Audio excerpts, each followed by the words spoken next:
காட்சி 1 தி Discovery prompt. பிரகாசமான பள்ளி நூலகத்திற்குள் நேர்த்தியான சீருடையில் 4 இந்திய பள்ளி குழந்தைகள். ஆஷா உற்சாகத்துடன் ஒரு பழைய மஞ்சள் வரைபடத்தை வைத்திருக்கிறார். ரவி, மீனா மற்றும் கிரண் ஆகியோர் நெருக்கமாகவும் ஆர்வமாகவும் ஆச்சரியமாகவும் சாய்ந்து கொள்கிறார்கள். புத்தகங்கள் நிரப்பப்பட்ட மர அலமாரிகள் ஒரு சூடான பின்னணியை உருவாக்குகின்றன. காட்சி 2 விளையாட்டு மைதானம்.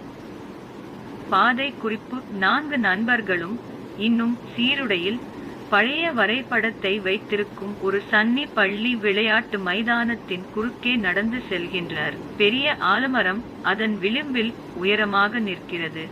அதன் வேர்கள் கீழே தொங்குகின்றன. அவர்கள் ஈயா பார்க்கிறார்கள்.